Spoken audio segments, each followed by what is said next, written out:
What's up, everyone, and welcome back to another video. In this one, we're going to be talking about the giant skeletons in North America. Let me fix my mic.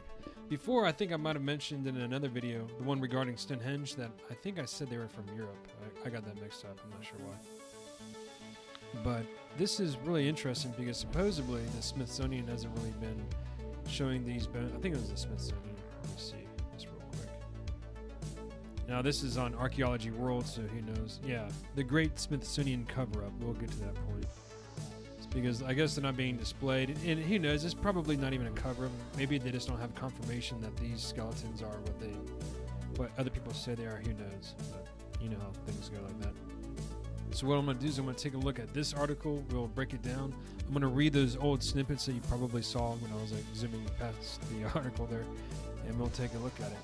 I'm not really sure what I think about this. I mean, who knows? There might have been just some sort of ancient race that just had specific genetics that allowed them to become like really tall.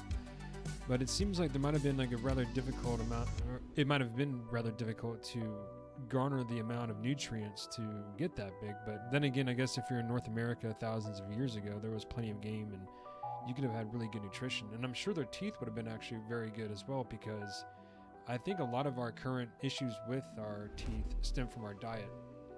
I heard something that a lot of, I think it was misshapen teeth and stuff didn't really occur as much until we started eating bread. And I guess because of the sugars and everything changed something with the teeth. But anyway, enough of that tangent. Let's take a look at these mysterious giants found in the USA. 18 strange skeletons found in Wisconsin. 9-foot skeletons with huge heads and strange facial features shocked scientists when they were uncovered 107 years ago. Scientists are remaining stubbornly silent about a lost race of giants found in burial mounds near Lake Delavan, Wisconsin in May 1912. Who knows, these could be some kind of hoax, I'm not sure. But I do find it really interesting that this was discovered that long ago, and it's not really something that you hear about too much. I don't know, maybe you do, maybe you have heard of this, but a lot of the stuff in Archaeology World I haven't really heard too much about. Like, this looks really good. I'm about to take a look at this. Another tangent, bear with me. A new tomb from 10,000 BC discovered in Turkey. Amazing connection with Queen Nefertiti. And then we got a 9,000-year-old Stonehenge-like structure found under Lake Michigan. All kinds of good stuff. But I mean, some people call this website pseudoscience, whoever, but I found all kinds of interesting articles and, you know, just different hypotheses about different stuff.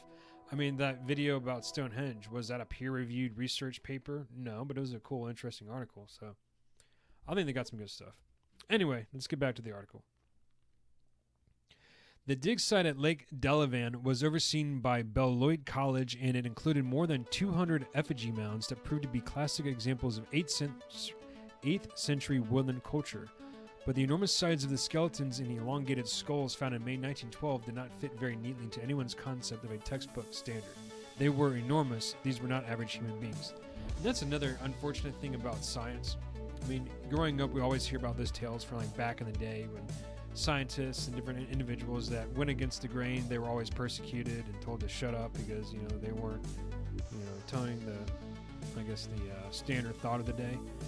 And we're taught that scientists should be objective, you know, use a scientific method and just analyze things in an objective manner and try to come to the truth of something. But it seems like that doesn't really happen all the time because there's a lot of vested interest to make sure that certain things stay the way they are. And it could also be an ego thing. If someone has spent, I don't know, 20, 30 or their whole life, 20, 30 years or their whole life studying some specific topic, and then they find out that it's not true or everything that they studied was just a bunch of bunk, it's probably going to affect them, and they just can't deal with that concept that everything that they spent their life on was potentially not true. It takes a big individual to admit that you're wrong, and that's something that people are not always capable of doing. Strange skulls. First reported in the May 4th, 1912 issue of the New York Times, the 18 skeletons found by the Peterson brothers on a lake lawn farm in southwest Wisconsin exhibited several strange and freakish features. Their heights ranged between 7 and 9 feet, and their skulls, presumably those of men, are much larger than the heads of any race which inhabit America today. I'm going to read this. I'm just going to make sure that the text is not somewhere else. I don't think they have it. so let's go take a look at this. Above the eye sockets, the head slopes straight back and the nasal bones protrude far above the cheekbones. The jawbones are long and pointed, bearing a minute resemblance to the head of the monkey. The teeth in the front of the jaw are regular molars. Let's see if we can zoom in a little bit, read this. Strange skeletons found, indications that tribe... Oh, here... Hitherto unknown. I can't say that word. My apologies. Hitherto? And I haven't heard that word in forever. Once lived in Wisconsin, special to the New York Times. Madison, Wisconsin, May 5th. I think this was May 4th. Or this might have been actually May 3rd. The discovery of several skeletons of human beings while excavating a mound at Lake Delavan indicates that a heretofore unknown race of men once inhabited southern Wisconsin. Information of the discovery was brought to Madison Today by Maurice Morrissey of Delavan, who came here to attend a meeting of the Republican State Central Committee. Curator Charles E. Brown of the State Historical Museum will investigate the discoveries within a few days. Upon opening one large mound at Lake Lawn Farm, 18 skeletons were discovered by the Phillips brothers. The heads, presumably those of men, are much larger than the heads of any race which inhabits America today. From directly over the eye sockets, the head slopes straight back and the nasal bones protrude far above the cheekbones. The jawbones are long and pointed, bearing a minute resemblance to the head of the monkey. The teeth in the front of the jaw are regular molars. There were also found in the mounds the skeletons presumably of women, which had smaller heads but were similar to facial characteristics. There were also found in the mounds the skeletons presumably of women which had smaller heads but were similar in facial characteristics. The skeletons were embedded in charcoal and covered over with layers of baked clay to shed water from the sepulchre. That's pretty much what I just read from that article. Holy shit. That's the... I mean, I looked at these pictures before, like, when I was reading the article. I just kind of glanced over them, but I didn't really take, like, a good look at these pictures. Holy crap. Look at this guy. He's like, I want to be just like the picture. That thing looks like mummified. Their heights range between 7.6 feet and 10 feet, and their skulls presume... God, you see the same thing. They tend to have a double row of teeth, 6 fingers, 6 toes, and like humans came in different races. Teeth in the front of the jaw are regular molars. Heads usually found are elongated, believed due to longer than normal lifespan. The mystery of the Wisconsin Giants. Double check this. Was this some sort of prank, a hoax played by local farm boys, or a demented taxidermist for fun and the attention of the press? The answer is no. The Lake Delavan find of May 1912 was only one of the dozens and dozens of similar finds that were reported in local newspapers from 1851 forward to the present day. It was not even the first set of giant skeletons found in Wisconsin. On August 10, 1891, the New York Times reported that scientists from the Smithsonian Institution had discovered several large pyramidal monuments on Lake Mills near Madison, Wisconsin. Madison was in ancient days the center of a teeming population numbering not less than 200,000, the Times said. The excavators found an elaborate system of defensive works, which they named Fort Aztalan. The celebrated mounds of Ohio and Indiana can bear no comparison, either in size, design, or the skill displayed in their construction with these gigantic and mysterious monuments of the earth. Erected we know not by whom, and for what purpose we can only conjecture, said the Times. On December 20th, 1897, the Times followed up with a report on 3 large burial mounds that had been discovered in Maple Creek, Wisconsin. One had recently been opened. So Wisconsin mound opened, skeleton found of a man over 9 feet high with an enormous skull.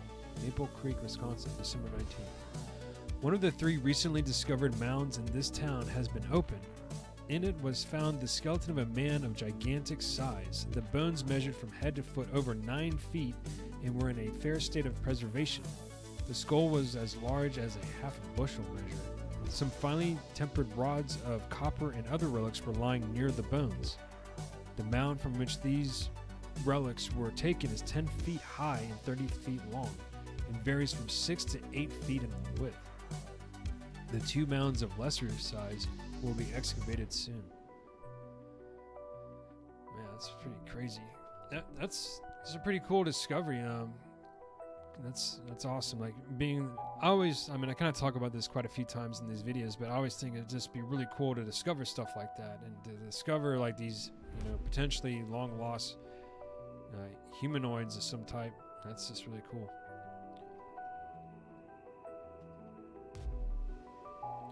I just read that from the actual article. Giant skulls and skeletons of a race of Goliaths have been found on a very regular basis throughout the Midwestern states for more than 100 years. Giants have been found in Minnesota, Iowa, Illinois, Ohio, Kentucky, and New York, and their burial sites are similar to the well-known mounds of the Mound Builder people. The spectrum of Mound Builder history spans a period of more than 5,000 years, from 3400 BCE to the 16th century, Common Era, a period greater than the history of ancient Egypt and all of its dynasties. There is a prevailing scholarly consensus that we have an adequate historical understanding of the peoples who lived in North America during this period. However, the long record of anomalous finds like those at Lake Delavan suggests otherwise. Yeah, and these people that, all these scientists and archaeologists and stuff that have like a vested interest in maintaining the status quo, they don't want there to be some sort of thing that counteracts their particular narrative.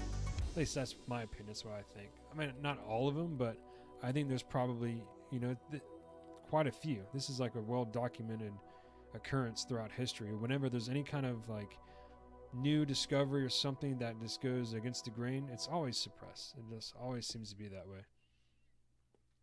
It's like some sort of aspect of human nature, I guess. The Great Smithsonian Cover-Up. This is what I was talking about before.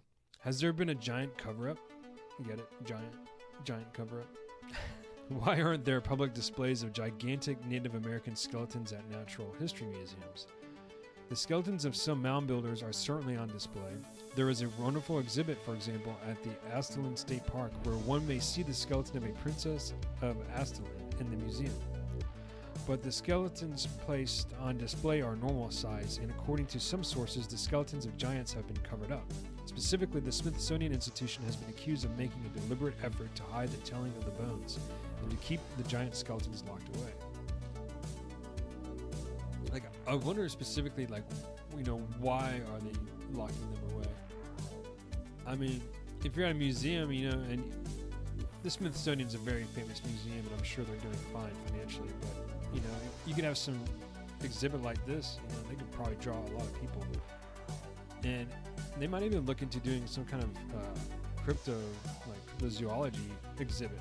Even if they're well, these aren't necessarily verified, I think there's a lot of interest in that kind of stuff that people would flock to the museum just to further check out all those different exhibits.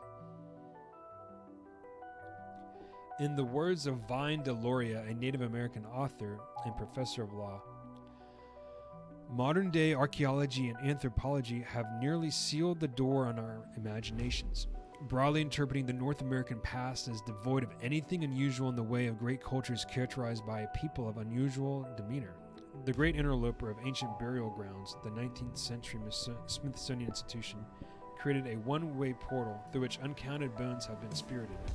This door and the contents of its vault are virtually sealed off to anyone but government officials. Among these bones may lay answers not even sought by these officials concerning the deep past. And that's just the end of the article there. I guess if what they're saying, if that's really going on with the Smithsonian, if they have this particular exhibit and they're not, or these bones and not showing them, I wonder why that would be the case.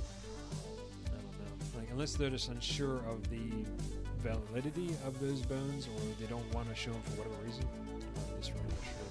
But I did think that this is very interesting. It's a little bit of an older article. It's over a year old, but I think I might have seen something like this with the giant skeletons found in passing, just didn't really see much of it. You know, like I think I might have heard of this, or like scrolling by like another article and you see like an advertisement for it. But I think that's really interesting, and I think that humanity is a lot older, and I don't think that we know everything that is possible to know about humans. We're probably looking at least like 200,000 years, probably a million years for Homo sapiens, maybe even longer. And I think it's going to be a long time before we fully understand everything about history, and we probably never will. And that's one of the interesting things about life, is the undiscovered and the new things to find out that we may not always have the answers for. But I think I'm going to go ahead and end the video here. Let me know what you thought about this topic. I thought it was really cool and interesting. Once again, thank you very much for checking out this video. You can find me on BitChute, Rumble, YouTube, Odyssey. I'm on like 4 sites now. And I appreciate you checking the video out. And until next time, take care.